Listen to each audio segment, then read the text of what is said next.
स्वागत बा सब के today learning future earning YouTube channel पर। इससे पहले वाला वीडियो में हमने के बीबीएस फर्स्ट ईयर अंतर्गत अकाउंट सब्जेक्ट के एनालिसिस ऑफ फाइनेंशियल स्टेटमेंट जो हमने के चैप्टर रहे ओकर हमने के क्वेश्चन नंबर 25 करके सॉल्व करके देख ले सन। वही करके हमने के क्वेश्चन नंबर 26 सॉल्व करके देख ले सन। बहुत मजेदार क्वेश्चन रहे। अब हमने के क्वेश्चन नंबर 27 पर जाइए। तो क्वेश्चन नंबर 27 में कुछ अलग ही किस्म के दिले कथी एमे हमनी के 2 साल के डाटा नहीं दिले। पहिलका वाला क्वेश्चन में 2078-79 के मतलब 2 साल के डाटा देते लो, मैंने एमे 2079 कह के 1 साल के डाटा दिले बा। तो कथी के दिले बा, रेवेन्यू फ्रॉम ऑपरेशन जरा के हमनी के सेल्स कहल जाला, कॉस्ट ऑफ सेल्स कहे मतलब कॉस्ट ऑफ गुड्स के बुझल जाला, वही operating expenses, profit before tax आ प्रोविजन फॉर टैक्स आ वही करके प्रॉफिट आफ्टर टैक्स करके हमनी के 1 लाख दिले बा। लो वही करके करेंट एसेट में देखे जाए तो नॉन करेंट एसेट के हेडिंग दिले बा जरा के हमनी के फिक्स एसेट समझे निसन। वही करके हमनी के करेंट एसेट के हेडिंग दिले बा तो करेंट एसेट के हमनी के टोटल कर धइले बा। वही करके नॉन करेंट एसेट्स आ करेंट एसेट जोड़ के हमनी के टोटल एसेट्स कह के धइले बा। वही करके हमनी के टोटल इक्विटी वाला में देखें इक्विटी के टोटल इक्विटी के वैल्यू इतना दिले बा। वही लायबिलिटी में दो किस्म के छुट्टी ले बा, एगो नॉन करेंट लायबिलिटी एगो current liability. Non current liability जोन 1 साल के अंदर में नाती रही ओकरा के बुझल जाला। जगह हमनी के बड़का बड़का लोन हो गई 5 साल 6 साल के, वही करे के करेंट लायबिलिटी में पॉइंट दिले बा। हमनी के टोटल लायबिलिटी टोटल इक्विटी जन लायबिलिटीज करके हमनी के 16 लाख दिले बा। ई देख सकता नहीं एकरे हमनी के सॉल्यूशन करे जा रहल बा। तो सबसे पहले हमनी कथी पूछता हमनी के, सबसे पहले क्वेश्चन में कथी पूछता हमनी के निकाले के करेंट रेशियो पूछता। कथी पूछता हमनी के करेंट रेशियो। लो तो हम करेंट रेशियो निकाले तरफ लगनी। सबसे पहले क्वेश्चन नंबर कितना हो, तो क्वेश्चन नंबर 27 है। हमनी के क्वेश्चन नंबर 27 के सॉल्यूशन करे तरफ लगनी। तो सबसे पहले ए नंबर पूछा था हमने करेंट रेशियो निकाले के। ला तो फार्मूला यादें हुई अपने के, करेंट रेशियो का फार्मूला होकला current ratio equal to current assets divide by current liabilities. होकला फार्मूला करेंट एसेट्स कहे के मतलब CA आ डिवाइड बाई हमने करेंट लायबिलिटीज कहे के मतलब CL। Current assets divide by हमने के करेंट लायबिलिटीज। अब अपने देख सकता नहीं करेंट एसेट के वैल्यू कितना बा, हम देखे गए नहीं तो हेजन दे सकता हमने के टोटल करेंट एसेट के वैल्यू कितना दिले बा हमने के 10 लाख रुपया दिले। कहीं नहीं सैकड़ा हज़ार 10 लाख 10 लाख रुपया हम टोटल एसेट के वैल्यू देनी 10 लाख। इकाई दहाई सैकड़ा हज़ार 10 लाख करोड़ हो गई। हमने के 10 लाख धरे के बाद आ डिवाइडेड बाई हमने के ऊपर से करेंट लायबिलिटीज के वैल्यू कितना बा, तो हमने के टोटल करेंट लायबिलिटीज अगर देखें कितना बा हमने के 1 लाख दिले बा। हमने के टोटल के हेडिंग में देखा था 1 लाख रुपया लेकर धरे हमने के 1 लाख रुपया 10 लाख आ डिवाइड बाई हमने के 1 लाख करें तो हमने के 10 लाख डिवाइडेड बाई हमने के 1 लाख एक वैल्यू है जी हमने के 10। तो लिख सकते हैं हमने के 10:1। ये कथी हो गल हमने के करेंट रेशियो। वही करके बी नंबर गई नहीं, बी नंबर कथी दिले बा हमने के निकाले के, तो बी नंबर अपने देख सकता नहीं कथी दिले बा डेप्ट इक्विटी रेशियो कहता। तो हमने के डेप्ट इक्विटी रेशियो का फॉर्मूला लिखनी डेप्ट इक्विटी रेशियो कहते मात्र हमने के कथी करे पड़ल बट्टा धे देवे पड़ल। डेप्ट देते मात्र कौन टर्म डेप्ट, तो लॉन्ग टर्म डेप्ट LTD। इक्विटी कहते मतलब कौन इक्विटी, शेयर होल्डर्स इक्विटी। कौन equity, share holders equity. Share holders fund कहीं चाहे शेयर होल्डर इक्विटी फंड कहीं, शेयर होल्डर्स इक्विटी इंटू 100%। ला तो हमने के लॉन्ग टर्म डेप्ट निकाले तरफ लगनी। तो सबसे पहले दिले नहीं है हमने के जन देखें तो नॉन करेंट लायबिलिटी में 10% लोन्स एंड बोरोइंग वे लॉन्ग टर्म डेप्ट हुई। तो सो दैट हमने के जन लॉन्ग टर्म डेप्ट LTD निकाले तरफ लगनी। तो 10% लोन्स एंड बोरोइंग्स जो वैल्यू बा लोन्स एंड बोरोइंग्स के ओकर value BROWING loans and borrowing spelling के तनका खाँचो बा। हमने के 3 लाख रुपया दे दिले बा। ई 3 लाख रुपया लॉन्ग टर्म डेप्ट में पड़ी। तो लॉन्ग टर्म डेप्ट के वैल्यू हमने के रखाई इक्वल टू लिख के हम रखनी 3 लाख रुपया आ डिवाइडेड बाई शेयर होल्डर इक्विटी देता। तो शेयर होल्डर इक्विटी में कथी पड़ी, तो शेयर होल्डर इक्विटी में देखा जाए तो है जन दिले बा इक्विटी कह के एकरा के शेयर होल्डर इक्विटी बुझल जाई। तो शेयर कैपिटल दे दिले बा 100 रुपया ही जौन हमने के 10 लाख के बा वही करके रिजर्व करेंट ईयर हमने के 1 लाख कह के हमने के रिजर्व कितना दिले बा जमा जमी 2 लाख दिले बा। तो जमा कितना हो गया हमने के 12 लाख। ई 12 लाख ले आके हमने के शेयर होल्डर इक्विटी फंड में ध दिए 12 लाख इंटू कल जाए हमने के 100%। अब अपने कैलकुलेट कर सकता नहीं, कैलकुलेटर के हेल्प से बिल्कुल इजी तरीका बा। हमने के 3 लाख डिवाइडेड बाई 12 लाख इंटू 100%। वैल्यू आइल हमने के 25%। ये हमने के 25% कथी के वैल्यू रहल तो हमने के 25% बन जाइल तो डेब्ट इक्विटी रेशियो के हम रहल कितना रहल हमने के 25%। लो ओकरा बाद हमने आके लगनी आगे कथी कहले बा निकाले के देख सकता नहीं अपने के कहता रिसीवेबल टर्नओवर कहता। तो रिसीवेबल टर्नओवर कहे के मतलब डेब्टर टर्नओवर हम सी तरफ लगनी सी नंबर क्वेश्चन पर सी नंबर निकाले तरफ लगनी सी नंबर कथी कहता रिसीवेबल टर्नओवर रेशियो। तो रिसीवेबल हमने के टर्नओवर तो हमने टर्नओवर कहते मात्र हमने के सेल्स ऊपर धराला मने याद रखें जौन रिसीवेबल है न उ डेब्टर है डेब्टर उधार में होगला तो वही लिखल जा सकता हमने के क्रेडिट सेल्स अगर एवरेज के डाटा दिले तो एवरेज रखल जाई मने अब हम क्वेश्चन देखे गई तो क्वेश्चन में एजन ओपनिंग क्लोजिंग का डाटा ना रहा। अगर रिसीवेबल देखे जाए तो ट्रेड एंड अदर रिसीवेबल के वैल्यू दिले बा 2 लाख एके गो दिले बा तो ओपनिंग या क्लोजिंग नहीं कह तो जब ना कही तो हमने क्लोजिंग बुझल जाला आवरी कहूँ डाटा नहीं दिले तो हमने के क्लोजिंग एगो दिले बा वही एवरेज ना लगावल जी कथी लिखल जी हमने के क्लोजिंग रिसीवेबल अकाउंट रिसीवेबल समझ जाला क्लोजिंग रिसीवेबल ला। तो हमने के क्रेडिट सेल्स अब एम देखें तो कैश सेल्स भी नहीं के छुटेली कैश सेल्स कितना बता रेवेन्यू फ्रॉम ऑपरेशन के ही सेल्स बुझल जाला कितना बा हमने के 6 लाख रुपया एकरे के हम एज्यूम करता नहीं इट इज एज्यूम जितना भी हमने के सेल्स भइल बा 6 लाख रुपया के उस सब हमने ये उधार में भइल बा तो 6 लाख रुपया आ डिवाइडेड बाई क्लोजिंग रिसीवेबल। तो क्लोजिंग रिसीवेबल के अगर बात करें तो ये रिसीवेबल देख सकता नहीं ट्रेड एंड अदर रिसीवेबल के वैल्यू कितना दिले बा हमने के 2 लाख रुपया उ 2 लाख रुपया हमें जन थी ल तब भाग के लिए 6 लाख डिवाइड बाई हमने के 2 लाख 6 लाख डिवाइड बाई हमने के 2 लाख 6 लाख डिवाइड बाई हमने के 2 लाख एक वैल्यू 3 टाइम्स लिखा टर्नओवर कथी में लिखा टाइम्स में लिखा ल तो टाइम्स में हम लिख देनी रिसीवेबल टर्नओवर ऊपर ओकरा बाद हम डी नंबर गई डी नंबर कहता हमने के डी नंबर कहता टोटल एसेट्स टर्नओवर कथी कहता total assets turnover D number हमने के टोटल एसेट्स टर्नओवर पर लगनी बिल्कुल इजी टोटल एसेट्स टर्नओवर कहते मतलब कितना के बिक्री होता है टर्नओवर कहते मतलब सेल्स ऊपर आ डिवाइडेड बाई हमने के टोटल एसेट्स दिले बा खाली एसेट्स भी दी तो टोटल एसेट्स समझ ली हमने के टोटल एसेट्स धैनी ला सेल्स के तो वैल्यू अपने के पते बा हमने क्रेडिट सेल्स जौन बा उहे हमने के टोटल सेल्स है तो सेल्स के वैल्यू कितना बा हमने के 6 लाख रुपया बढ़ले बा आ डिवाइडेड बाई हमने के टोटल एसेट्स के वैल्यू अगर देखे जाए तो ये देख सकता नहीं टोटल एसेट्स कह के हमने के दे दिले कितना हमने के 16 लाख रुपया 6 लाख हमने के नॉन करेंट आ हमने के 10 लाख करेंट कह के कितना वैल्यू दिले 16 लाख ये हमने के टोटल एसेट्स ल हमने के 16 लाख लेके धैनी एमे हरदम ध्यान देवल जाला हमने के जौन फिक्स्ड एसेट्स उ देले बा कि ना तेमे तो ना दिल ना घटल ना तो दे देवेला हमने ओकरे के जोड़ के रख देवे तो गलती हो जाई ल तो हमने के पहले कैले भी मेंशन वैसन 6 लाख डिवाइड बाई हमने के 16 लाख हमने के कैला पर कितना होता है 0.3735 टाइम्स में लिख सकता नहीं टर्नओवर विल में कितनी लिख सकते हैं टाइम्स में हमने के ला ई डी नंबर ला टोटल एसेट्स टर्नओवर रेशियो के निकाल जा सकता ओकरे बाद हम गए नहीं डी नंबर से ई नंबर में कहता रिटर्न ऑन एसेट्स निकाले के तो रिटर्न ऑन एसेट्स ई नंबर रिटर्न ऑन एसेट्स कहे का मतलब कितना परसेंट के रिटर्न आवता जौन संपत्ति लगैले बानी ओमे हमने के कितना परसेंट के रिटर्न आवता तो एसेस्ट नहीं के तो कौन एसेस्ट टोटल एसेस्ट तो हम नहीं के तो कर टोटल समझला रिटर्न कहते हैं मतलब नेट इनकम समझला कहले रहनी नेट इनकम जरा कहले नेट प्रॉफिट आफ्टर टैक्स आ डिवाइड बाई जौन हमने के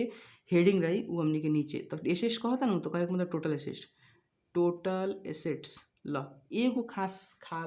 ख्याल में बात रखल जाए हमने के नेट इनकम बाई टोटल एसेट्स लिखला के बाद में हमने के ध्यान देवे वाला रिटर्न कहते मात्र हमने के नेट इनकम बाई टोटल एसेट्स लिखाला मने एजन देखल जाला इंटरेस्ट के पॉइंट बाकी ना हमने के इंटरेस्ट निकालल जा सकता कि ना चाहे इंटरेस्ट हमने के कहूँ से निकालल जा सकता कि ना तो एजन देखें तो 10% लोन एंड बोरोइंग दिले बा जौन हमने के 3 लाख रुपया बा तो हमने के प्लस इंटरेस्ट थपे के पड़ी पहले भी बतैनी हम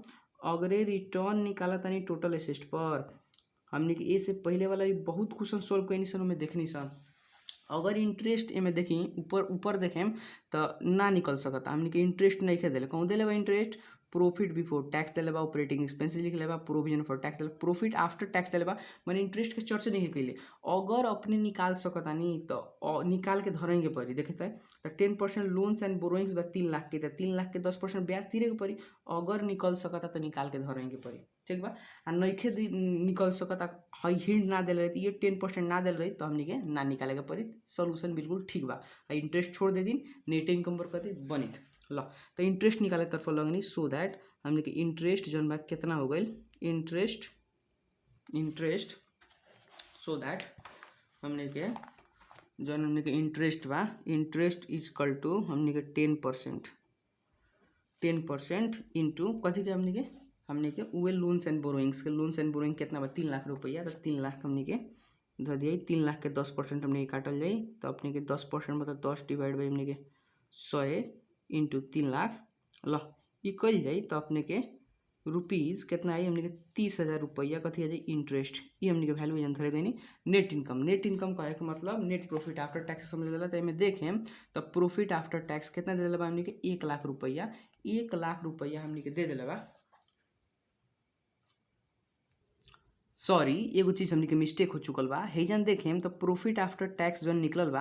एमे इंटरेस्ट समावेश नहीं के कैले तो इंटरेस्ट समावेश करत ल पहले क्वेश्चन में तब घटावत रहनी सन तो एजन हमने के मिस्टेकली ना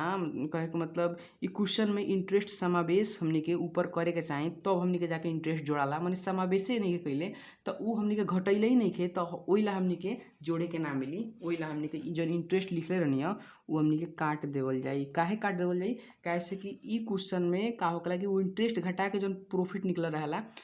उ हमनी के प्रॉफिट नेट इनकम समझ जाला माने ई केस में अगर देखल जाओ तो हमनी के जौन नेट हमनी के नेट प्रॉफिट आफ्टर टैक्स जौन आइल बा उ हमनी के इंटरेस्ट तो घटले ही नहीं खे तो जब घटले नहीं खे तो उ काहेला जोड़ाई ओइला हमनी के ई केस में अभी ना जोड़ल जाई ल तो हमनी के इंटरेस्ट में ना जोड़ाई इंटरेस्ट के वैल्यू कोनो जरूरी नहीं के माने अब निकल गई बात कोनो बात ना एजन हमनी के रखले बानी सन तो ध्यान रखल जी बात ल तो नेट इनकम के अगर वैल्यू करें तो नेट प्रॉफिट आफ्टर टैक्स हमनी के कितना बा 1 लाख रुपया ई हमनी के 1 लाख रुपया नेट इनकम के ठाव में रखनी आ डिवाइडेड बाई हमनी के टोटल एसेट जमा जमी संपत्ति कितना तो जमा जमी संपत्ति देख सकते हैं हमनी के टोटल एसेट के वैल्यू कितना बा 16 लाख ई हमनी के 16 लाख एजन लेके धइनी 16 लाख इंटू 100% ला अब कल जाई तो वैल्यू निकल जाई हमनी के 1 लाख कर सकता नहीं हमनी के 1 लाख डिवाइड बाई हमनी के 16 लाख इंटू 100% एक वैल्यू आयल 6.25% ल एक वैल्यू कितना आयल 6.25% ल तो अपने समझ सकता नहीं में रिटर्न ऑन एसेट में अगर हमनी के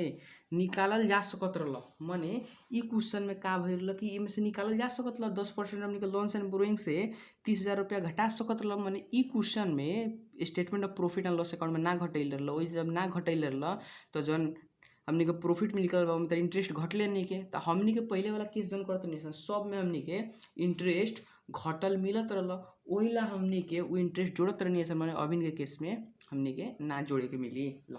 तो ठीक बा रिटर्न एंड एसेट हमनी के समझनी सन ई नंबर ऊपर से एफ नंबर कथी कहता हमनी के एफ नंबर देखिए एफ नंबर कहता हमनी के क्विक रेशियो निकाले कथी कहता क्विक रेशियो तो क्विक रेशियो के फार्मूला लिखनी हम क्विक रेशियो के फार्मूला हो जाला quick ratio is equal to हमने के क्विक एसेट आ डिवाइड बाई करेंट लायबिलिटीज हमने के क्विक एसेट्स डिवाइडेड बाई हमने के current liabilities quick assets divide by हमने के करेंट लायबिलिटीज ला तो एजन देखें हमने के क्वेश्चन में जाके तो एजन देख सकता नहीं हमने के करेंट लायबिलिटीज की हेडिंग दिला बा हेडिंग हमने के टोटल करेंट लायबिलिटीज कितना लिखा था हमने के 1 लाख रुपया लिखा था 1 लाख रुपया हम ले आके करेंट लायबिलिटीज के ठाव में धइनी ल तो ऊपर से हमने के आइल क्विक एसेट तो क्विक एसेट तो निकाले के पड़ी तो फार्मूला लगेला ओइला हम क्विक एसेट निकाले तरफ लगनी ल तो हमने के सो दैट क्विक एसेट के निकल सकता ओ तरफ लगनी सो दैट हमने के जन क्विक एसेट निकल सकता क्विक एसेट्स के जन फार्मूला होकला कथी current assets minus inventory minus prepaid expenses minus inventory minus कथी माइनस हमने के प्रीपेड एक्सपेंसेज एडवांस में जौन खर्चा कैले बानी दूगो चीज़ घटैला के बाद हमने के जौन आई ओकरे कहल हमने के क्विक एसेट तो हमने करेंट एसेट देखे पड़ लगनी तो करेंट एसेट देखी तो करेंट एसेट के हमने के टोटल वैल्यू दिला बा टोटल करेंट एसेट कितना दिला बा हमने के 10 लाख रुपया तो 10 लाख रुपया हम धइनी इकाई दहाई सैकड़ा हज़ार 10 लाख माइनस इन्वेंट्री के स्टॉक भी कहल जाला देखिए तो कथी के नाम से दिला इन्वेंट्री के नाम से दिला कितना दिला 5 लाख रुपया 5 लाख रुपया हमने इन्वेंट्री के ठाव पर देनी वही करके फिर माइनस प्रीपेड एक्सपेंसेज तो प्रीपेड एक्सपेंसेज के वैल्यू बाई जान देखी तो दे दिला अदर करेंट एसेट को प्रीपेड एक्सपेंसेज के हेडिंग दे दिला कितना 1 लाख तो 1 लाख हमने घटाओ के पड़ी 1 लाख हमनी के जौन प्रीपेड एक्सपेंस के हेडिंग दिल बा 1 लाख ई हमनी के घटावे के पड़ी। तो 1 लाख इहो हमनी के घटैनी। ल घटैला के बाद में जौन रुपया बाँचल तो 10 लाख आ 5 लाख आ 1 लाख 6 लाख हमनी के घटावल जाई। तो जौन वैल्यू आई वो हमनी के 4 लाख आई घट गई। अपने कैलकुलेट कर सकता नहीं। क्विक एसेस्ट के वैल्यू हमनी के 4 लाख आई। 4 लाख रुपया ले आके हमनी के एजन धरे गई निसन। 4 लाख रुपया क्विक एसेस्ट के ठाम में हमनी के धरे गई निसन। तो हमनी के भाग जब हुई तो 4 आई। तो लिख सकता नहीं हमनी के 4:1 कथी लिखूँ 4:1 क्विक रेशियो जन बा हमनी के क्विक के चाहे करेंट हमनी के 1:2 में निकाले 1:1 लिख देनी। ओकरा बाद हम गईनी अगिल का क्वेश्चन पर। तो अगिल का क्वेश्चन अपने देख सकता नहीं क्विक रेशियो ल ऊपर से जी नंबर इन्वेंट्री टर्नओवर कहले बा। जी नंबर और इन्वेंट्री टर्नओवर। तो जी नंबर निकाले तरफ लगनी जी नंबर हमनी के इन्वेंट्री टर्नओवर के फॉर्मूला बिल्कुल इजी। हमनी के कॉस्ट ऑफ गुड्स सोल्ड निकालल जा सकता। तो हमनी के लगावल जी। तो कॉस्ट ऑफ गुड्स सोल्ड सबसे पहले इन्वेंट्री में एवरेज इन्वेंट्री निकालल जा सकता तब COGS लगावल जाला। तो क्वेश्चन में देखें एवरेज हमनी के इन्वेंट्री तो देता माने नइखे तो कल की क्लोजिंग हतई तो हम क्लोजिंगे समझल जाई माने ओपनिंग कहूँ देता आ कहूँ से निकालल जा सकता। तो नइखे निकालल जा सकता तो हमनी के समझी कि अगर हमनी के क्लोजिंग इन्वेंट्री अगर लगावतनी क्लोजिंग इन्वेंट्री खाली दिले बा तो एकर फार्मूला टूटी। तो क्लोजिंग इन्वेंट्री अगर लगावतनी तो ऊपर जौन होई नु हमनी के सेल्स होई हमनी के COGS ना लागी पहले ही बतैले बानी। ल तो सेल्स के अगर बात करें तो सेल्स देखी तो रेवेन्यू फ्रॉम ऑपरेशन के बुझा जाला कितना बा हमनी के 6 लाख रुपया। 6 लाख रुपया हम सेल्स के वैल्यू देनी। आ क्लोजिंग इन्वेंट्री जौन इन्वेंट्री रहला इन्वेंट्री के वैल्यू कितना बा हमनी के देख सकता नहीं। इन्वेंट्री के वैल्यू हमनी के 5 लाख रुपया। ई 5 लाख रुपया हम ले आके क्लोजिंग इन्वेंट्री के ठाव में देनी। ल अब हमनी के भाग करी कितना हो जाता हमनी के कितना हो जाता वैल्यू कितना होता हमनी के। ल तो हमनी के 6 लाख डिवाइडेड बाई 5 लाख तो कहा था 1.2 आवता। तो ई तो हमनी के 1.2 टाइम्स में लिखाई। टाइम्स में क्या लिखाई कैसे टर्नओवर। तो टर्नओवर हमनी के टाइम्स में लिखा। ये हमनी के जी नंबर ला जी पर से हमनी के यहाँ चाहिए यहाँ देखिए तो यहाँ को दिखा था फिक्स एसेट टर्नओवर कहा था यहाँ नंबर। तो हमनी के यहाँ नंबर फिक्स एसेट टर्नओवर पर लगनी बिल्कुल इजी। हमनी के फिक्स एसेट टर्नओवर के टर्नओवर कहते मात्र हमनी के फिक्स एसेट टर्नओवर। तो एमे अपने कन्फ्यूज कथी हो सकता नहीं। टर्नओवर कहते मात्र सेल्स लिखल जाला वही करके फिक्स एसेट दिला बा हेडिंग। तो फिक्स एसेट नीचे दे दी फिक्स एसेट हमनी के धैला के बाद में एजन देखे हम पहले सेल्स के वैल्यू देखी। तो सेल्स के वैल्यू अपने के पते बा 6 लाख रुपया। ई 6 लाख रुपया हमनी के सेल्स हो गई डिवाइडेड बाई फिक्स एसेट। फिक्स एसेट कथी में रख सकता नहीं। तो फिक्स एसेट देखे जाए ना तो अपने देखें फिक्स एसेट के हेडिंग ना दी तो नॉन करेंट एसेट के फिक्स एसेट कहल जाला। एमे कन्फ्यूजन ना रहे। टोटल नॉन करेंट एसेट आइल बा ओकरे फिक्स एसेट बुझा जाला कितना आइल बा हमनी के 6 लाख रुपया। ई 6 लाख रुपया हमनी के एजन धर देनी। तो जौन आइल 6 लाख डिवाइड बाई 6 लाख तो 1 आई। तो 1 टाइम्स में लिखाई। टाइम्स में क्या लिखाई कैसे हमनी के टर्नओवर होता। फिक्स एसेट टर्नओवर निकाले के सीखनी। ऊपर से यच पर से आई नंबर कहता नेट प्रॉफिट मार्जिन निकाले के। आई नंबर नेट प्रॉफिट मार्जिन निकाले तरफ लगनी। बहुत इजी क्वेश्चन भाई बहुत इजी क्वेश्चन बा। नेट प्रॉफिट मार्जिन के अगर फार्मूला कहल जाओ तो फार्मूला वाला नेट प्रॉफिट डिवाइड बाई सेल्स। नेट प्रॉफिट डिवाइडेड बाई हमनी के सेल्स। नेट प्रॉफिट डिवाइड बाई सेल्स इंटू 100%। अल्लाह तो हमनी के नेट प्रॉफिट कितना नेट प्रॉफिट अगर हमनी के देखा जाई तो प्रॉफिट आफ्टर टैक्स से समझला नेट प्रॉफिट कितना बा हमनी के 1 लाख रुपया। ये 1 लाख रुपया लेके हम धरी नेट प्रॉफिट 1 लाख आ डिवाइडेड बाई हमनी के सेल्स के वैल्यू कितना रहला 6 लाख रहला। हमनी के 6 लाख एजन लेके धरी इंटू कितना 100%। नेट प्रॉफिट आफ्टर टैक्स के वैल्यू कितना आ जाता हमनी के 1 लाख डिवाइडेड बाई 6 लाख इंटू 100% का वैल्यू होता 16.2 डिजिट के बाद एगो शून्यांतर कर लिया तो 16.67%। ला ये हमनी के हो गई कथी रही नेट प्रॉफिट मार्जिन रहा। ओकरा बाद हमनी के लास्ट टपल निकाले पर लास्ट टपल कथी कहले बा हमनी के रिटर्न ऑन इक्विटी कहता। रिटर्न ऑन इक्विटी कहता। तो रिटर्न ऑन इक्विटी का फार्मूला कथी आई जी नंबर हमनी के रिटर्न ऑन इक्विटी। तो रिटर्न ऑन इक्विटी के फार्मूला रिटर्न देते मात्र हमनी के समझल जाला कथी कहल मतलब बतैले रिटर्न देते मतलब नेट इनकम जौन आमदनी भइल उ नेट इनकम आ डिवाइडेड बाई हमनी के इक्विटी देते मतलब हमनी के share holder equity fund. Share holders equity fund के कहता शेयर होल्डर इक्विटी इंटू 100% कहे के बात करता। अब एमे का होकला न हमनी के रिटर्न ऑन इक्विटी में हरदम ध्यान रखल जाला कि रिटर्न ऑन इक्विटी में प्रेफरेंस शेयर दिले बा कि ना, प्रेफरेंस डिविडेंड निकल सकता कि नहीं निकल सकता। में क्वेश्चन में देखें तो कहूँ प्रेफरेंस शेयर के चर्चा नहीं है, अगर चर्चा नहीं है तो ये हमने के फॉर्मूला है जितना हमने के लिखले भाई ठके ठीक बा, अगर दिले रही तो माइनस प्रेफरेंस डिविडेंड करती ना, माइनस हमने के प्रेफरेंस शेयर कैपिटल करती ला। तो नेट इनकम हम कहे के मतलब नेट प्रॉफिट जितना भइल बा उहे ह, नेट प्रॉफिट कितना भइल बा 1 लाख रुपया भल देखनी है सन, आ डिवाइडेड बाई शेयर होल्डर इक्विटी कहे के मतलब जो है दिले बा इन इक्विटी के वैल्यू जो टोटल इक्विटी देता ना वो हमने के शेयर होल्डर इक्विटी है कितना हमने के 12 लाख, आ माइनस फिक्स्ड टीटीएस एसेट होकला, फिक्स्ड टीटीएस एसेट हमने के हेजन देत रहला दूसर हमने के क्वेश्चन में, माने क्वेश्चन में नहीं दिले तो ना घटी, तो कहे के मतलब इक्विटी के वैल्यू कितना 12 लाख, हमने के 12 लाख ले के हेजन थई नहीं 12 लाख आ इंटू 100%, तो 1 लाख आ डिवाइड बाई 12 लाख इंटू 100% कर तो कितना हो जाए हमने के 1 लाख डिवाइड बाई हमने के 12 लाख इंटू 100%, तो एक वैल्यू आ जाता है 8.33, तो 8.33% ई कथी के वैल्यू हो गए हमने के, ई कथी के आंसर हो गए हमने के रिटर्न ऑन इक्विटी के। ल ई तरीका से हमने के क्वेश्चन फटाफट करके देखनी है सन। कथी कौन नंबर क्वेश्चन रहा 27 नंबर क्वेश्चन, बिल्कुल इजी प्रोसेस बा। हमने के एगो एमे दुविधा वाला केस रहा कथी एगो छोटा सा मिस्टेक हो चुका रहा हमने के, तो वो ध्यान देम हमने के बात के, अगर हमने के जनरल हई return and asset, return asset के दूगो फार्मूला होकला, इंटरेस्ट अगर निकालल जा सकता तब के केस में, माने ई केस में क्यों हो रहा कि हमने के जौन इंटरेस्ट रहा पहले से ना घट रहा तो ना घट रहा नु, हमने के ई एज्यूम रहेला कि हमने के इंटरेस्ट घट चुकल बा, तो उ केस में हमने के जाके इंटरेस्ट हमने के जोड़े के पड़त रहा, माने ई केस में का बा इनकम स्टेटमेंट में इंटरेस्ट घटैला ही नहीं के, जब घटैला ही नहीं के तो हमने ओइला इंक्लूड ना कर लिए, ओइला हमने के काटे के पड़ल। ल ई कंसेप्ट क्लियर हो चुकल हुई अपने के, बहुत इजी प्रोसेस पर वही करके इन्वेंट्री टर्नओवर में एवरेज इन्वेंट्री काहे ना लागल, तो एवरेज इन्वेंट्री ना लागे के कारण ई रहल काहे से कि ओमे एक एगो इन्वेंट्री दिले बा क्लोजिंग इन्वेंट्री, ओइला हमने के सेल्स हमने के सेल्स डिवाइड बाई क्लोजिंग इन्वेंट्री सेकंड वाला फार्मूला हमने के अप्लाई हुई, और इस सब हमने के ठीक रहा। रिटर्न ऑन इक्विटी में अगर देखें तो प्रेफरेंस डिविडेंड नहीं दिले तो प्रेफरेंस डिविडेंड दी तो माइनस प्रेफरेंस डिविडेंड करतीन माइनस प्रेफरेंस शेयर कैपिटल करतीन। लो ओकरा बाद अपने देख सकते हैं क्वेश्चन नंबर 28 अपने के दिले बा इनकम स्टेटमेंट बैलेंस शीट दिले बा दूगो कंपनी के, एगो चंद्र कंपनी के एगो सूर्य कंपनी के, आ कहता हमने के बैलेंस शीट हई बा, वही करके चंद्र के अलग बा, वही करके सूर्य का अलग बा, चंद्र के चंद्र लाइन में पड़ल, वही सूर्य के सूर्य लाइन में पड़ल, सब कुछ हमने के हेडिंग दे दिले बा कि फलानवा हई परी चिलानवा हई परी, वही करके हमने के अदर इन्फॉर्मेशन देता एवरेज नेट रिसीवेबल, हमने के एवरेज नेट रिसीवेबल एवरेजे कह के दे दिले बा, तो हमने के फार्मूला अब एवरेजे वाला लगी, एवरेज इन्वेंट्री दोनों कंपनी का अलग अलग हई, एगो कंपनी का चंद्र कंपनी का हई, हमने के सूर्य कंपनी का तीनों, डिविडेंड भी दे दिले बा 380 रुपया ऊपर से 2802 रुपया, तो कहता for each company compute the flowing, मतलब हर एक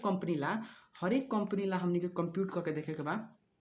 कथी कंप्यूट करे के बाद सबसे पहले हमने के दिले बा हई करेंट दिले बा, तो करेंट दिले बा तो करेंट रेशियो समझ जाला, रेशियो छोड़ दिले बा, सॉरी करेंट रेशियो अगर देव के चाहिए तो करेंट रेशियो छोड़ दिले बा, तो करेंट रेशियो सबसे पहले कैलकुलेट करेगा नहीं, तो हम यही जान कें करें एकरा के हम कॉलम बना लेम,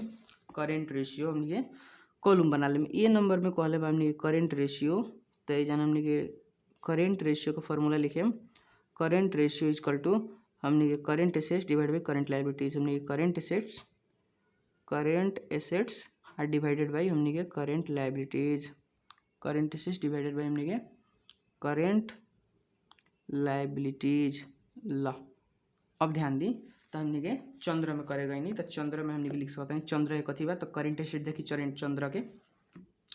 चंद्र फर्स्ट वाला तो करेंट एसेट कितना बा 14,706, ला तो लिखनी हम इक्वल टू 14,706 आ डिवाइडेड बाई हमने करेंट लायबिलिटी कितना बा एकर, तो हमने करेंट लायबिलिटी देखम चंद्र के तो 11,117 कितना बा हमने के 11,117, वही करके सूर्य में देखनी, तो सूर्य में हमने करेंट एसेट देखें, करेंट एसेट एक्ट बाई करेंट लायबिलिटी होकला, तो करेंट एसेट देखें सूर्य के, तो करेंट एसेट के अगर वैल्यू देख सकता नहीं अपने के 46,588 दिले बा, तो 46,588 लिखनी आ डिवाइडेड बाई हमने कितना करेंट लायबिलिटीज, अगर करेंट लायबिलिटीज देखें तो करेंट लायबिलिटीज दिले बा हमने के 51,754, तो हमने को 51,754। ला अब भाग कर सकता नहीं अपने फटाफट भाग कर सकता नहीं, क्या कर सकता नहीं 14,706 डिवाइड बाई 11,7 एक वैल्यू आयल 1.32, तो लिखम 1.32 इज टू 1 में लिखाला, इज टू में लिखाला वही इतना लिखनी, दूसरा का हमने के 46,588 डिवाइड बाई हमने के 51,754 एक वैल्यू आयल हमने के 0.9 1:1 लिख सकता नहीं। ला ये हमने के रहल फर्स्ट एप्पल के सोल्यूशन करेंट रेशियो। अब एजन का करे में एगो लाइन तान देम कि फर्स्ट वाला है वही करके बी नंबर कथी दिले बा तो बी नंबर देख सकता नहीं अपने के बी नंबर कथी दिले बा अपने देख सकता नहीं बिल्कुल इजी बा। बी नंबर कथी कहता निकाले के कहता रिसीवेबल टर्नओवर निकाले के तो रिसीवेबल टर्नओवर लिखे हम रिसीवेबल टर्नओवर बिल्कुल इजी फार्मूला रिसीवेबल टर्नओवर के फार्मूला कथी होकला तो अपने कह सकता नहीं कि टर्नओवर कहते मात्र हमने के सेल्स कौन सेल्स हमने के क्रेडिट सेल्स तो क्रेडिट सेल्स हमने के रिसीवेबल डेप्टर के बुझल जाला।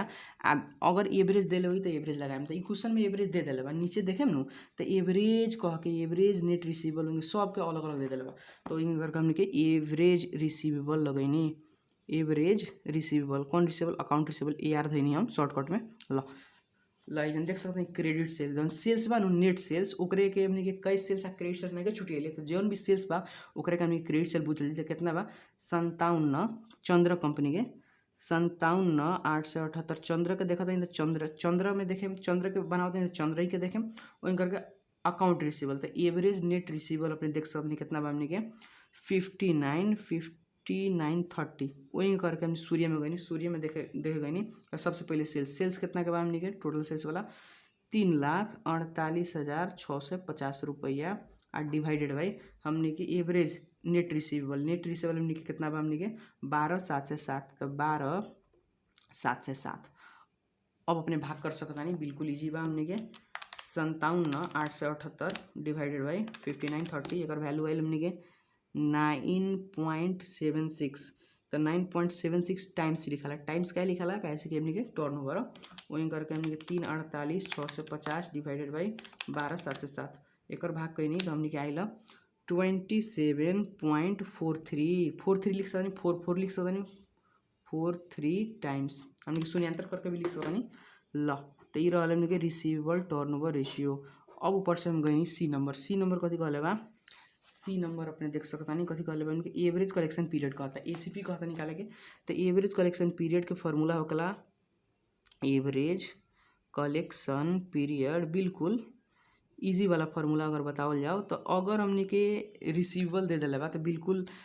इजी हमने के एमे देखें तो हमने के कहता एज्यूम करे कि कितना दिन होकेला साल में तो एमे तो कहूँ नहीं खे देत हमने के कितना एज्यूम कर सकता नहीं तो 360 से भी बना सकता नहीं आ 365 से भी बना सकता नहीं अब अपन चॉइस के बात हो गई अब और नहीं खे देले तो ल तो जन तो खोज लेनी हमरा नहीं खे देले तो हमने के number of days in year कहे के मतलब नंबर ऑफ डेज जितना हमने के दिन होकेला number of days in year एक साल में कितना दिन होकला 360 भी कर सकते हैं डिवाइडेड बाई एवरेज कलेक्शन पीरियड जौन रहेला रिसीवेबल टर्नओवर के अगर भाग करें तो चला रिसीवेबल टर्नओवर कहे का मतलब debtor turnover first over formula है ल ना तो ड्राइव करके लिख सकता नहीं हम सिंपल लिखनी तो हमने के नंबर ऑफ डेज हमने के 360 डेज माना था नहीं हम 360 डेज और डिवाइडेड बाई तो हमने के रिसीवेबल टर्नओवर तो रिसीवेबल टर्नओवर वैल्यू कोई नहीं है कितना कहीं है 9.76 लो वही करके हेकर करें तो एक हमने के 360 डेज मानी आर डिवाइडेड बाई नंबर ऑफ दिन आर डिवाइडेड बाई रिसीवेबल टर्नओवर कितना है बस 47 पॉइंट हमने के 43 ला ई डेज में आई हमने के इक्वल टू हमने के डेज में लिखे नहीं ला तो कर सकता नहीं 360 डिवाइड बाई 9.76 तो कहे कि मतलब 36.88 आयल हमने के 36.88 आयल तो एक हमने के 37 मान सकता नहीं 36.88 आयल 1 मिनट ल तो जौन हमने के जौन क्वेश्चन नंबर 28 बनैले बा वो हमने के 365 दिन मान के बनैले बा वो ठीक है बा हमने के एकरा कितना दिन मान सकता है 36.88 कहे के मतलब 37 दिन मान सकता है इंसान कैसे कि मैं नहीं खे दिले नहीं खे तो कितना दिन मान सकता रहा वही हमने के 360 डेज से भी हो जाए। अब वही करके सेकेंड अपलोड करेगा 360 और डिवाइडेड बाई अपने के मतलब 27.43 एक वैल्यू आई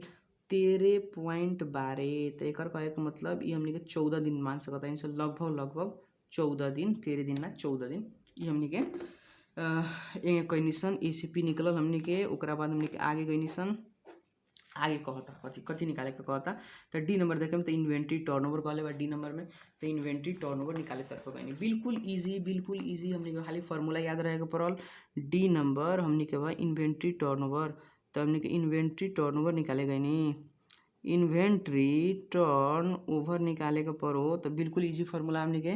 कथी होकला हमनी के COGS अगर निकालल जा सकता तो देखिए हमें क्वेश्चन में COGS पहले ही निकाल के दे दिले बा, एवरेज के भी इंफॉर्मेशन दिले बा, तो लिख देम हम COGS cost of good sold by कथी हमनी के एवरेज इन्वेंट्री। एवरेज इन्वेंट्री के भी क्वेश्चन में दे दिले बा, वही हम निकाले के जाइन के नहीं के एवरेज इन्वेंट्री ला तो इजकल टू हमनी के COGS। पहले COGS के अगर वैल्यू देखें तो सबसे पहले 39,399 डिवाइडेड बाई हमने के एवरेज इन्वेंट्री अगर देखें फर्स्टे वाला के एवरेज इन्वेंट्री देता बा 6046। वहीं करके दूसर का देखें COGS हमने के सूर्य कंपनी का देखें तो 2,64,152 वहीं डिवाइडेड बाई हमने की एवरेज इन्वेंट्री कितना बा 32,700 हमने के 97। अब भाग करी, भाग के लगे बाद हमने के आंसर आई बिल्कुल ई टाइम्स में आवाला हमने के 39,399 डिवाइड बाई हमने के 16,046 अगर वैल्यू है 6.52 लिख सकता रहा, 6.52 टाइम्स लिख सकता रहा, 6.52 टाइम्स वहीं करके 26 हमने के 41,52 डिवाइडेड बाई हमने के 32,797 एक वैल्यू कितना आई 8.05 टाइम्स लिख सकता रहा एक ला बिल्कुल इजी रहा हमने के 8.05 टाइम्स ये हमने के टर्नओवर निकली सन कथी के निकलनी सन टर्नओवर हमने के इन्वेंटरी के वहीं करके ई नंबर कथी कहले बा निकाले के देख सकता नहीं ई नंबर हमने के कहता प्रॉफिट मार्जिन निकाले के। तो प्रॉफिट मार्जिन के फार्मूला लगावल हमने के प्रॉफिट मार्जिन के फार्मूला कथी तो प्रॉफिट मार्जिन कहो तो प्रॉफिट मार्जिन तो कत नहीं कि कौन प्रॉफिट मार्जिन तो प्रॉफिट मार्जिन नहीं के तो का हमने के नेट प्रॉफिट के माना जाला। तो नेट प्रॉफिट मार्जिन कहे के मतलब हमने के नेट प्रॉफिट डिवाइडेड बाई कथी हमने के सेल्स इंटू कितना परसेंट 100% गुना कइल जाला ला। तो अब गई हम रखे तो दोनों कंपनी का अलग अलग बा नेट प्रॉफिट देखे हम कहे मतलब नेट इनकम के तो नेट इनकम कितना बा हमने के 2787 डिवाइडेड बाई हमने के सेल्स के वैल्यू कितना बा नेट सेल्स हमने के 57,878 इंटू 100% अगर कर सकता नहीं वही करके दूसर का के हमने के नेट प्रॉफिट नेट इनकम देखें तो 11,284 डिवाइडेड बाई हमने के एक देखें नेट सेल्स तक कितना बा 3,48,650 रुपया इंटू 100 कौन बेसी कमाता ला। तो अब कैलकुलेटर कर सकते हैं कैलकुलेट करी 2787 डिवाइड बाई हमने के 57,878 इंटू 100 एक वैल्यू कितना आयल हमने के 4.81% के हाराहारी में आयल वही दोसर कहनी 11,284 डिवाइड बाई हमने के 34 हमने के 850 एक वैल्यू कितना आयल इंटू 100% करम तो 3.24% लिख सकते हैं शून्यांतर करके 3.24 हमने के परसेंट लिख सकता नहीं ला कथी रहा हमने के प्रॉफिट मार्जिन रहा वही एक के हम अब एक क्लोज कैनी ऊपर से ई पर से यफ नंबर गईनी यफ नंबर कथी कहता निकाले के तो यफ नंबर अपने देख सकता नहीं यफ नंबर कहले बा फिक्स एसेट टर्नओवर निकाले के ला फिक्स एसेट टर्नओवर निकाले के नहीं तो फिक्स एसेट टर्नओवर के फॉर्मूला कथी बिल्कुल इजी फिक्स्ड एसेट्स हमने के टर्नओवर तो फिक्स एसेट टर्नओवर के फॉर्मूला हमने के ओकला टर्नओवर कहते मतलब सेल्स ऊपर डिवाइडेड बाई हमने के फिक्स एसेट नीचे। अब एजान हल्का सुकी फिक्स एसेट एजान इंटू 100% ल एजान तंगा सुकी हमने के ठाउना आटल इंटू 100% ल। तो सेल्स के वैल्यू अपने के थाहे बा सेल्स के वैल्यू है न ल है कंपनी के तो कितना रहा 57,878 डिवाइडेड बाई फिक्स एसेट। अब एक फिक्स एसेट देखल जाए तो हमने के फिक्स एसेट कितना बा एक हमने के देखल जाओ तो ये हमने के नॉन करेंट एसेट के ही फिक्स एसेट बुझल जाला कितना बा हमने के 22,643 रुपया कौन कंपनी के चंद्र वाला कंपनी के 22,643 रुपया इंटू 100% कर दें वही करके दोसर हमने के अगर निकाले जाओ तो हमने के सेल्स तो इतने बुझल जाओ 3,48,650 रुपया सूर्य कंपनी के डिवाइडेड बाई हमने के अगर fix asset non current asset के बुझल जाला तो 1,04,605 रुपया इंटू 100%। अब लो कैलकुलेट करी फटाफट कैलकुलेट करी बिल्कुल इजी हमने के 57,878 डिवाइडेड बाई हमने के 22,643 इंटू 100 एक वैल्यू आयल हमने के 25,255 सॉरी 100% ना होगला 100% ना होगला सॉरी टर्नओवर में 100% ना होगला माई मिस्टेक तो 255 एक छिन 255 ना हुई 100% ना हुई तो 57878 डिवाइडेड बाई 22,643 एक वैल्यू आइल हमने के 2.55 टाइम्स लिख सकते 2.56 टाइम्स भी लिख सकते करके वही करके हमने के 348,650 डिवाइडेड बाई हमने के 1,04,605 एक भाग करें तो कितना होता 3.33 टाइम्स में लिखाई ला टाइम्स में लिखाई ये हमने के तंगा सुखी मिस्टेक हो गई 100% ना होगा टर्नओवर में टर्नओवर लिखा गई मिस्टेक लिखला तो हमने के ई लिखा गई ओकरा बाद हमने के एफ के बाद कहाँ गई सन जी नंबर कथी कहता रिटर्न ऑन एसेट्स कहता ल हमने के जी नंबर निकाले गई सन एफ नंबर के बाद रिटर्न ऑन एसेट्स कहता तो रिटर्न ऑन एसेट्स के हम फॉर्मूला लगावे गई जी नंबर हमने के रिटर्न ऑन एसेट्स के फॉर्मूला कथी तो रिटर्न ऑन एसेट्स के हम बात बतैले रहनी हाँ कथी नेट इनकम डिवाइडेड बाई हमने के टोटल एसेट कौन केस में अगर इंटरेस्ट ना दी तो एमे देखी ई क्वेश्चन में हमने के इंटरेस्ट देले बा कितना देले बा हमने के दे देले बा ओइला हमने के नेट इनकम आ प्लस एजन ठाउँ ना अटल हम हल्का सुके ऊपर लिखनी नेट इनकम प्लस हमने के INT इंटरेस्ट आ डिवाइडेड बाई जौन एसेट कौन एसेट हमने के टोटल एसेट तो हमने के नेट इनकम टोटल एसेट आई में सब कैला के बाद में कितना परसेंट कैल जाला तो इंटू 100% हम नीचे लिखनी इंटू 100% कैला के बाद में कितना होला इंटू 100% ल सबसे पहले हम चंद्र कंपनी पर लगनी चंद्र कंपनी के देखी चंद्र कंपनी के नेट इनकम दे दिलबा नेट इनकम देखिए में पहला ही से इंटरेस्ट एक्सपेंस जोड़ दिले बा ओइला हमने के इंटरेस्ट एक्सपेंस थप के जाए के पड़ल प्लस करके जाए के पड़ल ना जोड़ रही तब हमने के ना लिखल जाई जगह ऐसे पहले वाला क्वेश्चन बतैनी हम ला नेट इनकम कितना बा हमने के 2787 प्लस ओकरा बाद हमने के इंटरेस्ट देखी इंटरेस्ट एक्सपेंस कितना 572 तो 572 लिखाइल आ डिवाइडेड बाई हमने के टोटल एसेट जमा जमी संपत्ति के बात करें टोटल एसेट कितना बा हमने के 37,349 ला ई समझी वहीं करके सूर्य कंपनी पर गई सूर्य कंपनी में हम कहता नेट इनकम कितना बा हमने के 11,284 प्लस ऊपर से हमने इंटरेस्ट एक्सपेंसेस देखें तो 1809 आ डिवाइडेड बाई हमने के टोटल एसेट जमा जमी संपत्ति कितना है तो टोटल एसेट करेंट एसेट आ नॉन करेंट एसेट जोड़ के कितना बताओ हमने के 1,51,193 इंटू 100 तो करें के बाद ला हम नीचे लिखनी कितना हो जाता तो अपने के 27,87 प्लस 572 इतना वैल्यूबल डिवाइड बाई हमने के 37,349 जितना आवता उमें कितना परसेंट कल जाए इंटू 100 तो इंटू 100 लिखे के ठाव नहीं मिलल इंटू 100 करें तो एक वैल्यू आ जाए 8.99% ई कथी रहा हमने के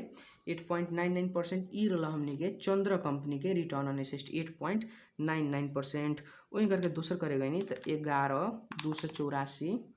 प्लस 1809 दोनों जोड़ लिया या डिवाइड बाई 1,51,193 भाग कर लिए तो इतना होता है इंटू 100% कर लिए तो 8.66 हमने शून्यंतर के लिए 66% लिखल जा सकता 8 पॉइंट कितना लिखा सकता 66% लिखल जा सकता शून्यंतर करके तो ये कथी रहा रिटर्न एंड एसेट बिल्कुल इजी तरीका से समझ सन हमने के 100% करे के बाद 100% नहीं लिखल गई हम जान जगह ना भैला के चलते हम छोड़नी है कोनो दिक्कत के बात नहीं के एमें बिल्कुल इजी बा जी के बाद हमने के यच पर गई सन यच कहता है return on common share holder equity तो हमने के यच नंबर निकाले गई नहीं जी पर से यच हमने के return on common share holder equity return on common share holders equity एक फॉर्मूला कथी तो बतैले बानी कॉमन शेयर होल्डर इक्विटी में कथी देखल जाला सबसे पहले रिटर्न कहते मात्र नेट इनकम हमने के नेट इनकम आ डिवाइडेड बाई हमने के कॉमन बात कैले बा तो share holder equity common share holder equity को चाहे शेयर होल्डर इक्विटी का बात बा के तो हमने शेयर होल्डर इक्विटी लिखनी शेयर होल्डर्स इक्विटी अब एजन देखी प्रेफरेंस डिविडेंड दिले बा कि नहीं दिले अब क्वेश्चन में देखे गई नहीं तो प्रेफरेंस डिविडेंड कहूँ तो नहीं देत अब एजन जब प्रेफरेंस डिविडेंड नहीं देत तो हमने के ये हुई फार्मूला इतने हुई इंटू कथी करके हम 100% ला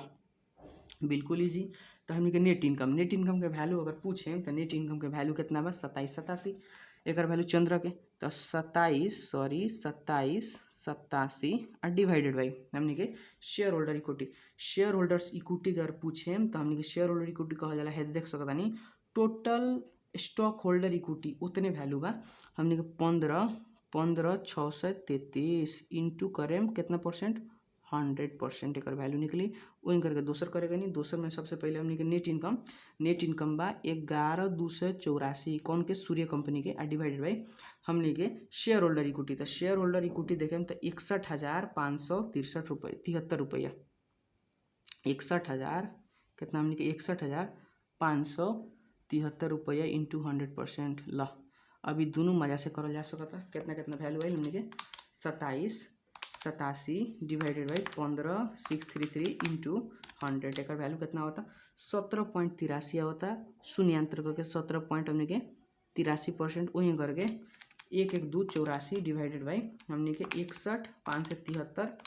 इंटू 100% एक वैल्यू आता हमने के 18 पॉइंट हमने के 33 शून्यांतर करके 2 डिजिट के बाद में शून्यांतर करके हमने के ई वैल्यू आ गई। बिल्कुल इजी बा, हमने के यही है अपने भी कॉलम बना के यही जल्दी कर सकता नहीं कैसे कि हमने के टाइम के कमी रहेला। हमने के बहुत सारा क्वेश्चन दिले बा तो हमने के यही बनावल जाई तो हमने के ठीक लोग भी इजी तरीका से भी बा। ऊपर से debt to total capital call I number निकाले गए नहीं डेप टू टोटल कैपिटल हमने के डेप्ट टू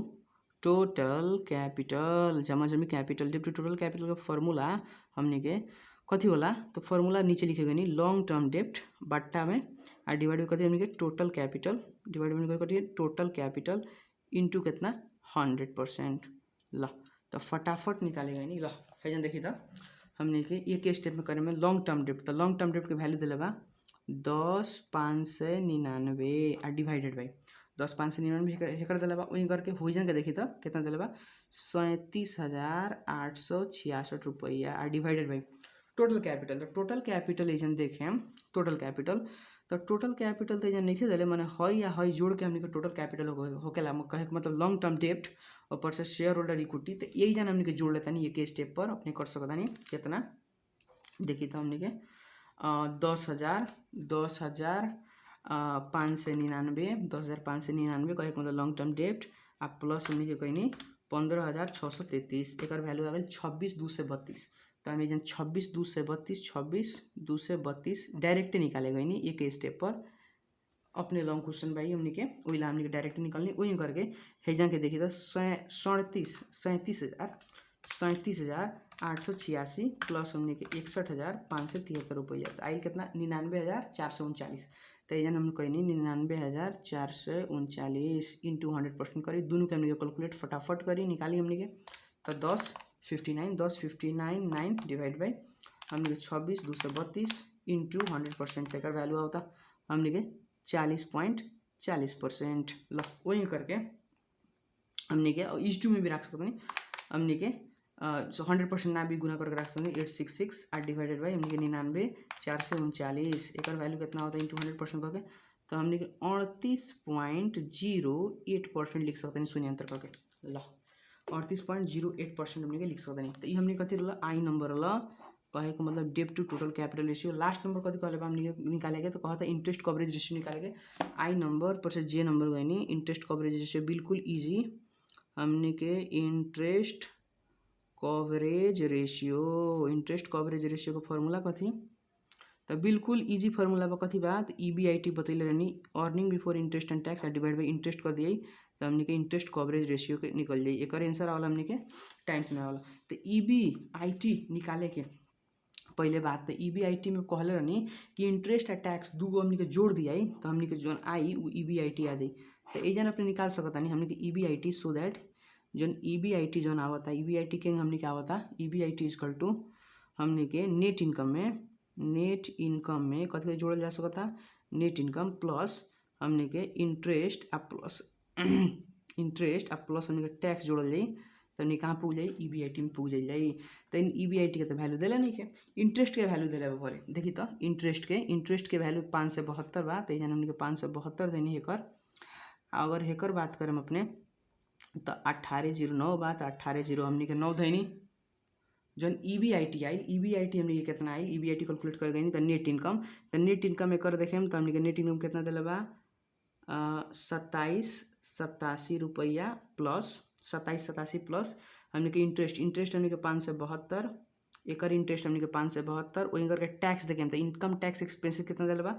1710 दिले बा तो हमने कैलकुलेट करी हमने कितना आ जाता वही करके हेकर EBIT अगर निकाले के बाद सबसे पहले 11,284 वो में जोड़ने का थी हमने के इंटरेस्ट कितना बा 1809 तो 1809 जोड़नी वहीं करके प्लस हमने के टैक्स हमने के इनकम टैक्स एक्सपेंसेस कितना दिला अगर ना दिला रही इनकम टैक्स एक्सपेंसेस तो जीरो रख लेती ला बिल्कुल हमने के हो गल तो 2787 प्लस 572 प्लस हमने के 1710 रुपया कहे के मतलब 5069 EBIT वहीं करके 11,284 प्लस 1809 प्लस 6365 एक वैल्यू कितना है 19,458 ल ऊपर लेके धरी EBIT के ठाव में EBIT के ठाव में कितना वैल्यू आइल बा 50,5069 आ एकर वैल्यू कितना आइल बा हमने के 39,458 ल एकरा के हमने के भाग करी भाग कइला के बाद में हमने के 5069 डिवाइड बाई 572 एकर वैल्यू हमने के आइल 8.86 टाइम्स वही करके हेकर 19,458 डिवाइडेड बाई 1908 एकर कितना वैल्यू आइल 10.75 हमने के 75 टाइम्स ला यही करके सिंपल तरीका से हमने के फॉर्मूला खाली याद रहो तो हमने के कैलकुलेट करल जा सकता यही करके हमने के क्वेश्चन कॉल लेनी सन हमने के EBIT कैलकुलेट करके देखनी सन सब हमने के क्वेश्चन नंबर 28 भी सोल्व करके देख चुकनी सन हमने के बिल्कुल ठीक बा ल तो ये हमने के चैप्टर अब एगो हमने के एगो और लेक्चर रखल जाए एगो लेक्चर में हमने के 2-3 गो क्वेश्चन जो शॉर्ट आंसर क्वेश्चन के बाद जो हमने के ना भई रहे 9, 10, 11, 12 ये एगो कंसेप्ट पर आधारित बा हमने के दूसर का लेक्चर में देखल जाई ल ऐसा ही जानकारी मूलक वीडियो ला ऐसा ही अपने पढ़ाई करे के चाहतनी BBS फर्स्ट ईयर अंतर्गत रह के तो चैनल के सब्सक्राइब करल ना भूली अपने संगतिया के साथ शेयर करल ना भूली लाइक करल ना भूली अपन प्रतिक्रिया ना देवल ना भूली कि वीडियो कैसा लागल धन्यवाद।